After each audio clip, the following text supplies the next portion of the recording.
two in parking spaces. So it's really nice I get a chance to introduce Brandon. He's written some stuff for me and I'll get to that. But Brandon is a former player of mine. He's a Bellingham guy. Was it Swallow when you went to? Yeah, and he plays varsity soccer at Swallow from high school. Great human being, good family. And I reconnected with Brandon. I'd seen him just after high school, but then hadn't seen him for a few years until I was at the Chambers beer garden and worked in the front gate and ended up chatting with him. Connected with him and found out some of the things that he's gone through and experienced, and so I thought it would be a good opportunity because mental health is such a critical component in our communities and our society that we met, and I thought this would be a great program for us. Brandon Burbank is a mental health advocate, author, and speaker. He's born and raised here in Bellingham, and he has an AA in arts and sciences with business classes. Brandon is an author of the book, Come Back to Success, Relentless Commitment for a Better Tomorrow. Brandon specializes in doing talks on mental health, speaking regarding from peer-to-peer perspective.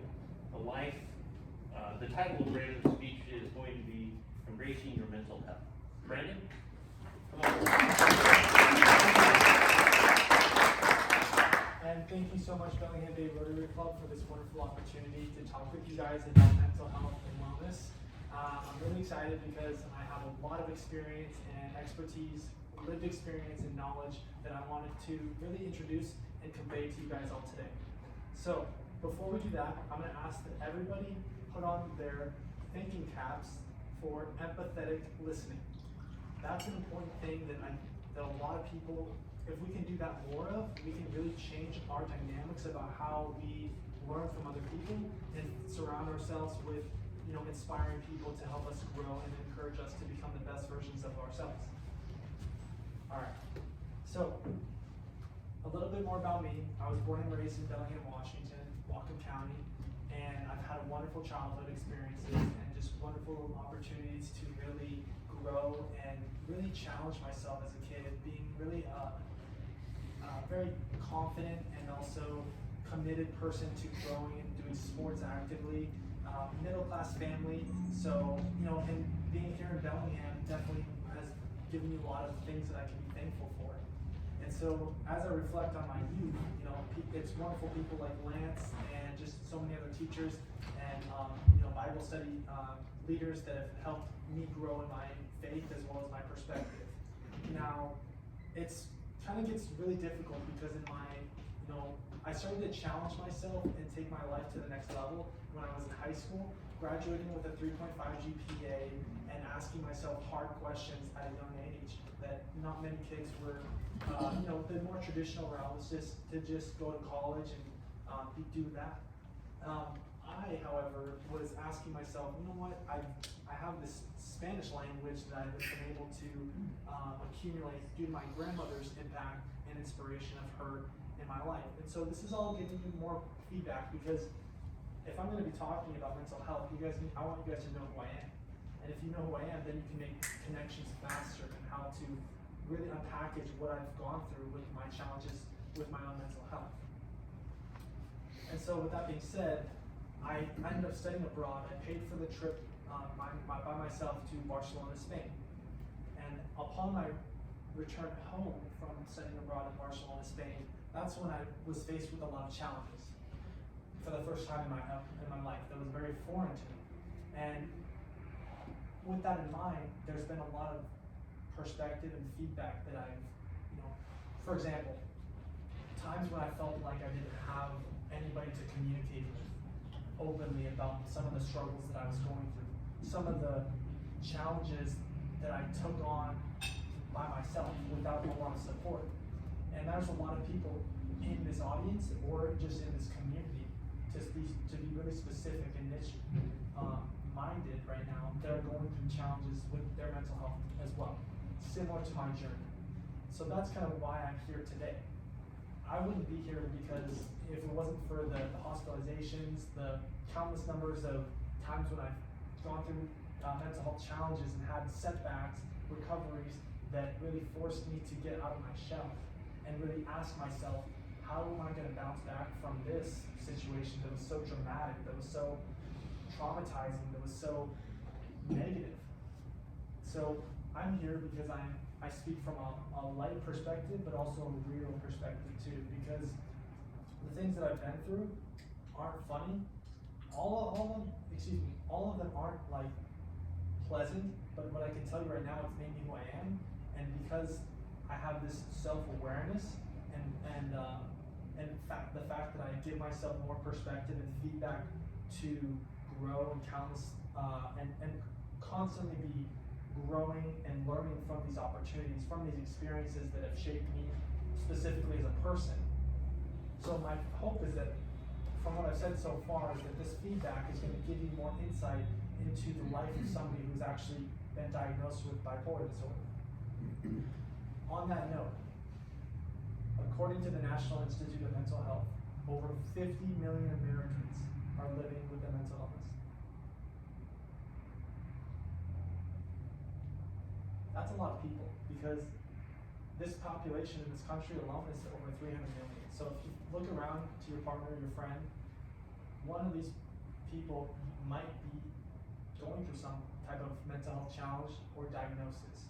And I'm not trying to be here to be putting on labels for you all today and telling you that you can or can't do something if you have a label or a diagnosis. That's not me at all. In fact, the lengths that I've gone through to get to this point in my life are the reminder that you can still do big things and be successful.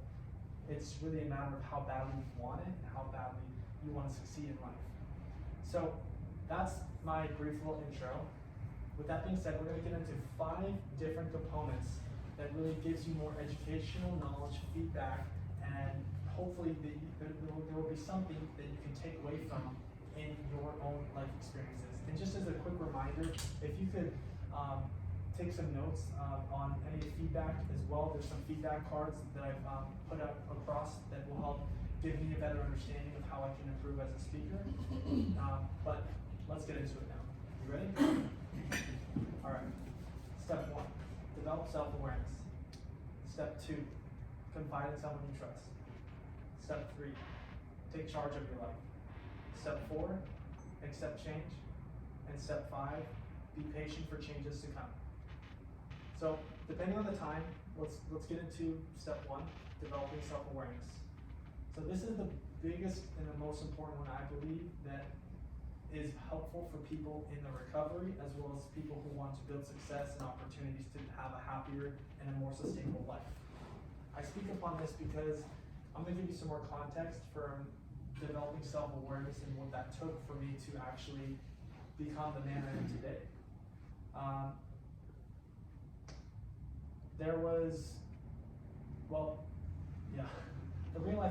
the tangible real life experiences that I can say that are very real was just the fact that I've gone through these challenges, but like the hospitalization, for example, when I returned home from studying abroad, and I was lost. I was feeling very alone and very isolated myself from my family, from my community, from my peers, and as a result, things continue to get worse.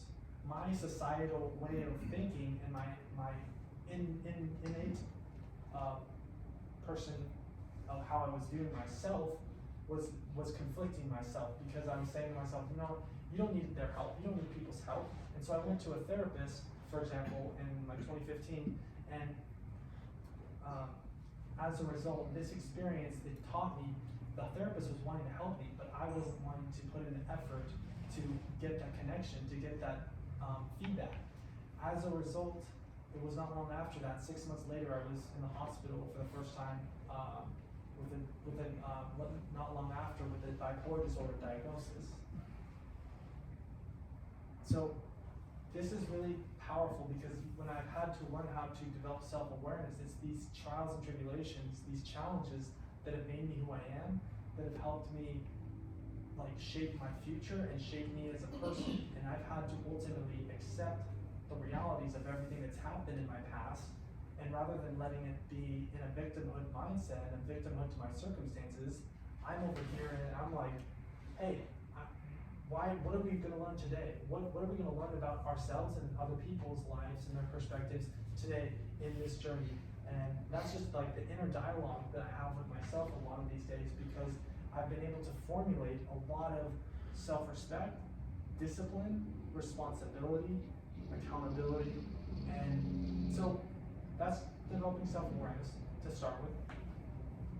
The second part, confide in someone you trust. So thinking about that therapist as another example as well, and how that was really transformative part of my reflection of my recovery, and how I've started to learn how to ask and make connections to the right people. With that specific therapist that I was working with in my lifetime at the time, it taught me that there's a lot of people that are unwilling to ask for help.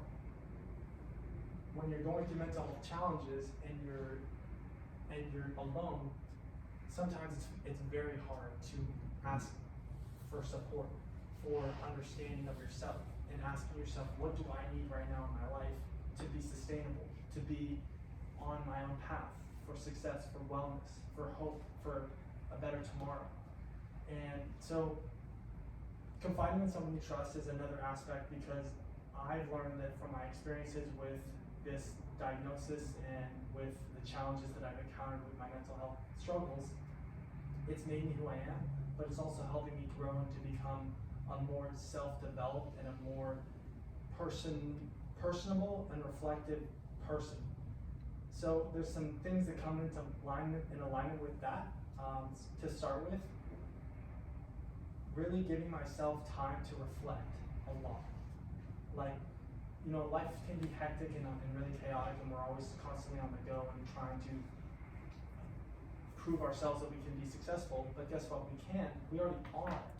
And if we accept that we are successful today, and allow ourselves to challenge ourselves to making connections and feedback from other people, and learning from the perspective of other people's opinions and their perspectives. Maybe it's not their opinions, but there's just their perspectives. There's a lot that I've learned while, for example, being in the hospitalization process, being in the mental health halfway house, and being in the mental health self-help treatment programs, just to name a few. So that's confide in someone you trust. Step 3, take charge of your life. So this is another example that I'm going to give you from my own journey. This was back in 2020. I had a hospitalization in 2018 that was very difficult, and I learned how to take charge of my life and turn my lemons into lemonade. As an example, after getting out of the hospital in 2018, I ended up having to be really having to focus on my recovery, and what that looked like for me was different for other people. But some of the things that, so a lot of sleeping, walking, I couldn't run, I couldn't do a lot of exercise because it just overwhelmed me. And then after working with the right people, the right mental health professionals, the right team to help guide me and give me perspective, long story short, I was able to start building success, building opportunities to inspire myself, and challenging myself every day, being intentional about the things that I do that would help me ultimately become a better and a happier human being, which I am today. And I'm thankful because of the struggles that I've really encountered, because it's made me who I am, but it's also, as another example, once in this 2018 experience hospitalization, it's helped me learn how to build momentum and how to get back into working. So even though I wasn't doing this whole college thing right at the moment, I was doing some working at Fred Meyer at the time here in Bellingham, and that was hope. That was perspective, or that was something that I could be thankful for, and something that I can really give myself a pat on the back and saying, you've come from these depths of your struggle to now you're actually being an active participant in society, and actually communicating well, and making relationships and interactions that are positive. That is a hard thing to do, that I think a lot of people, that are going through mental health challenges, if once they go through a diagnosis, sometimes they don't ever change.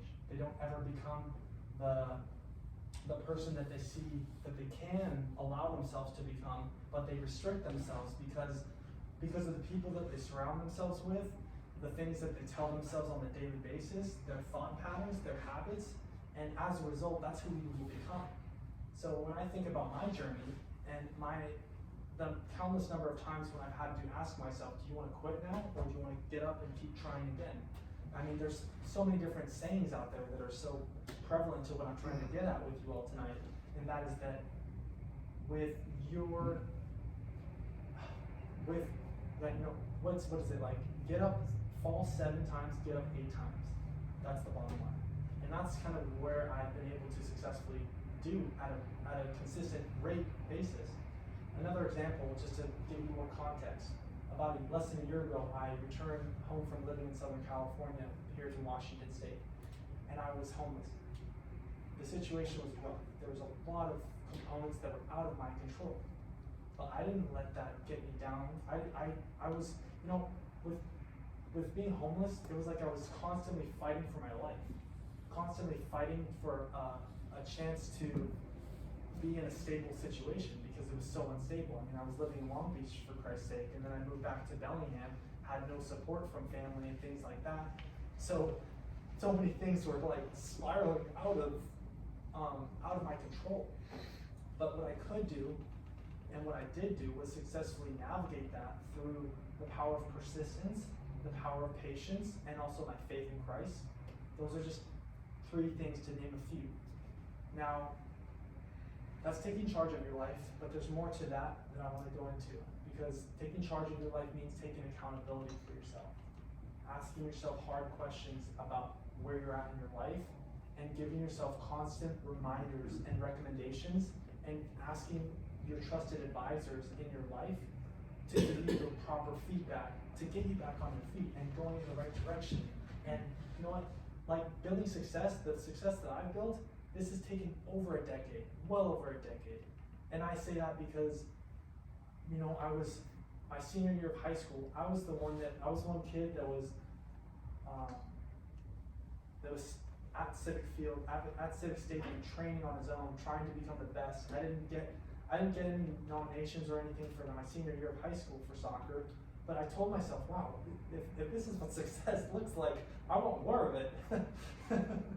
And so because of that, it's like, hopefully it gives you a perspective that anybody that is going through something, it's a sensitive place to talk about in mental health. We all know that. There's a lot of stigma around mental health, and talking about, it to the right person. It's simple though. I'm trying to make it simplified for you all tonight and today. And that is basically that if you talk to the right person, which could take some time to really give you the trust that needs to be established in your life for support, for feedback. But if you can have the right person in your life, by all means, why not have that connection, that relationship with somebody who's going to give you the proper feedback, that's constructive feedback. Sometimes you don't want to actually hear what they have to say, but what they have to say is out of love or out of respect and out of transparency. And I would much rather prefer to have that type of person than a person who is just fueling you up and just like telling you can do it. But it's like, can you really do it? Asking yourself, how do you do it? How are you going to get it from point A to point B?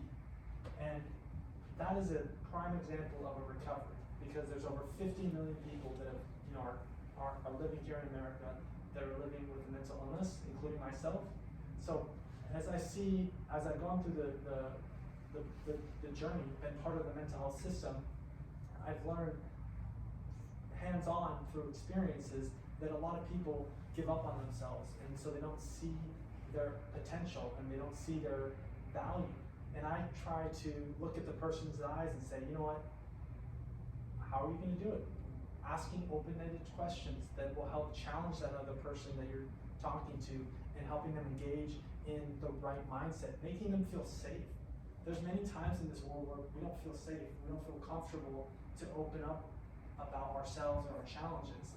And so I would just say, like, that's another important piece of making connections and then really learning to empathize with the other person that you're interacting with that might be going through challenges, if not yourself.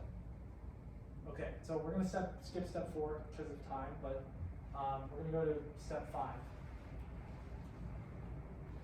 Be patient for changes to come. So, I'm gonna give you another example with this. Back in 2021, I did my first ever in-person speaking engagement in Long Beach, California at Thunder Studios, my past employer.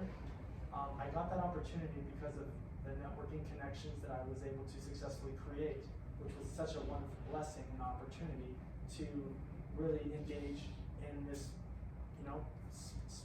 speaking opportunity and growing my business. The bottom line is, 3 people showed up. It was about a 20-minute speech, and the only difference though, after I told myself, wow, this is gonna be a lot longer than I thought. But because of the power of persistence and my patience that I've had, that's innately, that I created through my challenges and experiences, it's made me be able to have this opportunity today, which I will not, I don't have any regrets about. I don't have any regrets about the things I've done in my past, the good, bad, and the struggles. And instead, I ask myself this: where's the lesson behind what you went through and what you experienced in your life? I think there's a lot of truth to that and a lot of growth that can really inspire a lot of people, hope, and giving them faith in themselves to change their circumstances. So more on the first, patience though. Staying in your own lane. I've had to learn the hard way with that many times. As I've started to develop and progress as a speaker and as well as just in my life, personal life, that staying in my own lane and asking myself, what do I want to become? And who do I want to be? And once I have that question and I'm so confident in who I am and knowing what I want to become, it really makes life so much simpler because I'm not having to go all other places, realms of life and trying to get acceptance from other people or get a validation from people that I don't need. Instead, I'm asking myself, you know what, because I have a strong sense of self-esteem, which is another important aspect of developing self-awareness, the two come together, patience and self-awareness. So, in wrapping up of this speech, what is something that is sparking in your brain or heart right now that is what do you need to do to make a comeback to success in your own life? Or what do you need to do for somebody else that you know of that might be struggling with their mental health and you can be that spark to change their life? In development of this speech and everything, we'll do a quick recap again. Step 1, develop self-awareness. Step 2, confide in someone you trust. Step 3, take charge of your life. Step 4, accept change. And step 5, be patient for changes to come. I found that God has helped me in times of trouble and need, and I believe in you guys, and I believe in myself, so continue to stay focused on your goals and dreams, and eventually you'll become the best version of yourself. Thank you.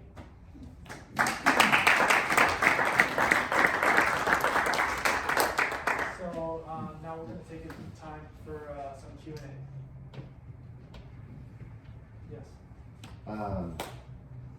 I applaud you for what you've done and where you've come, and just the ability to be in front of others in general. That's hard for anyone.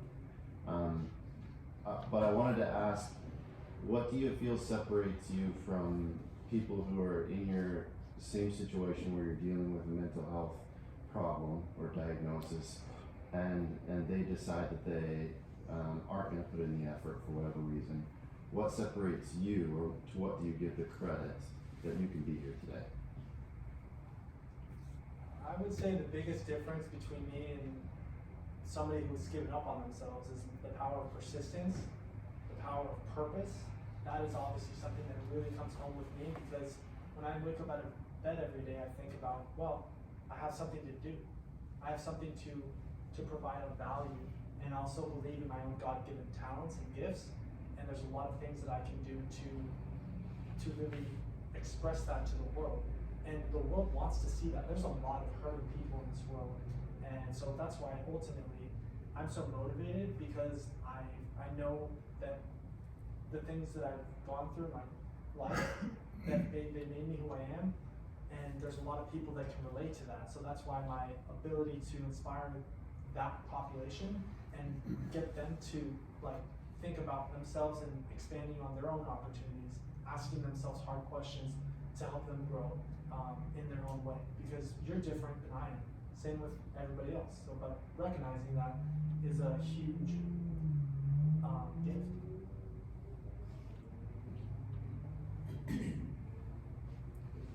Yeah. What are some of the other groups that you've worked with that, this group is, I've known most of them for 30 years, and they're not too mental.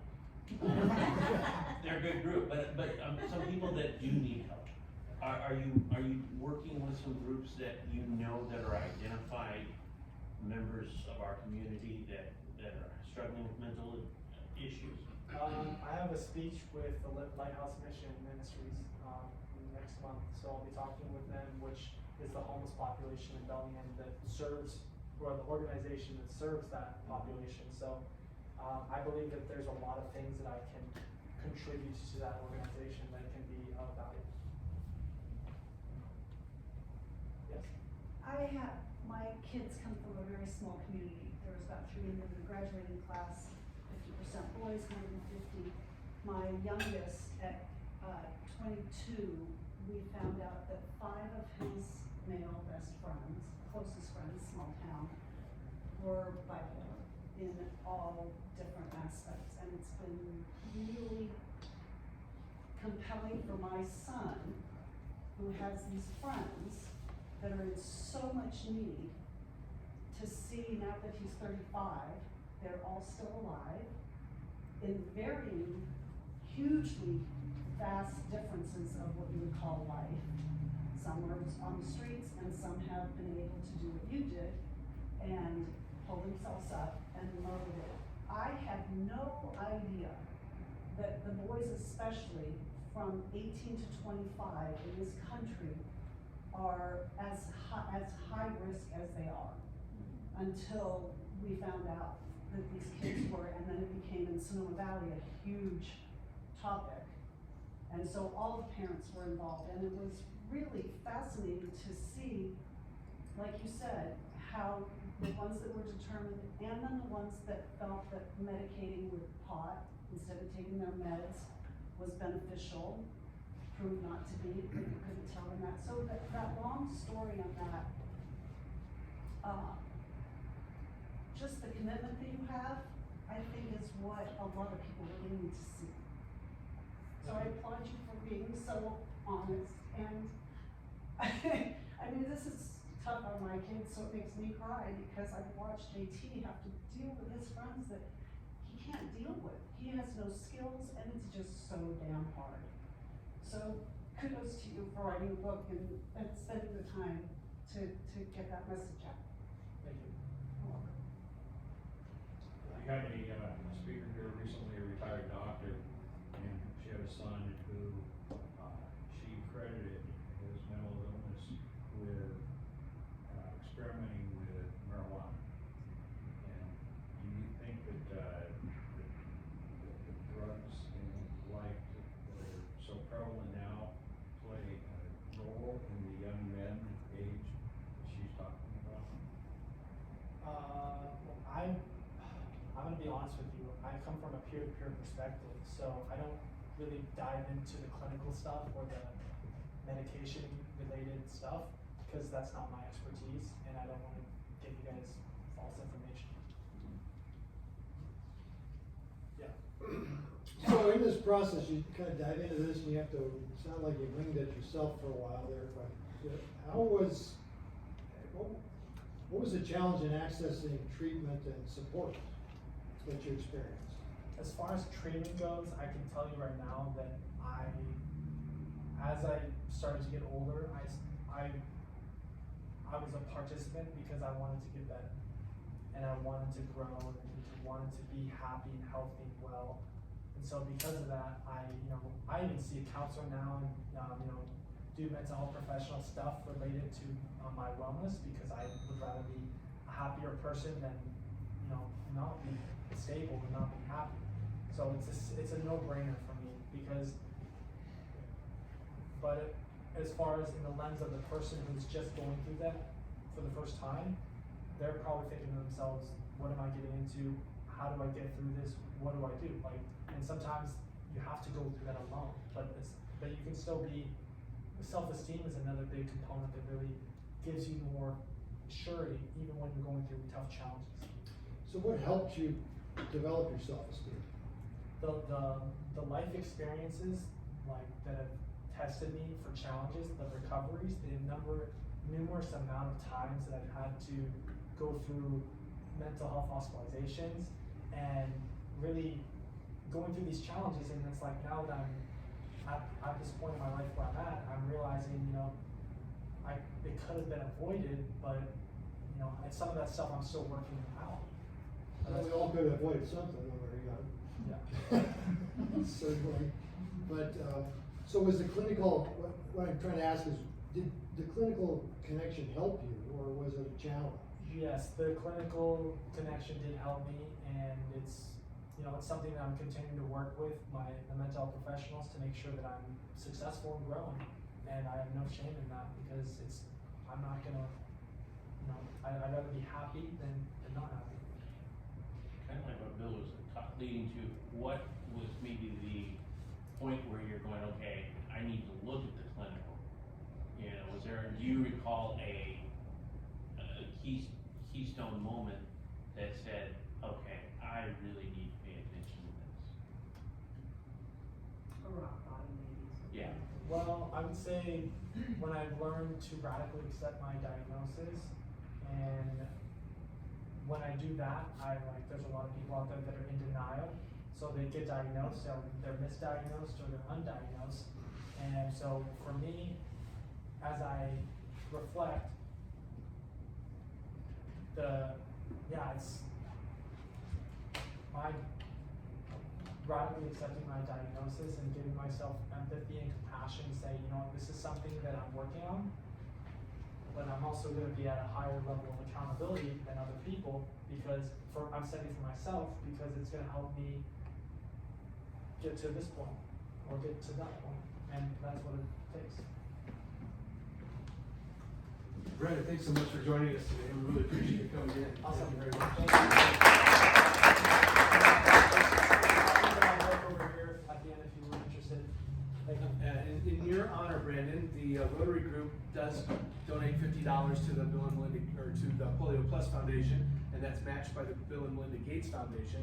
So $100 will be donated in your name for vaccinations for those still suffering from polio. So thanks for coming in. Appreciate it. Thank you. You bet. I don't have anything else other than to say thank you to Jeff Clement for getting that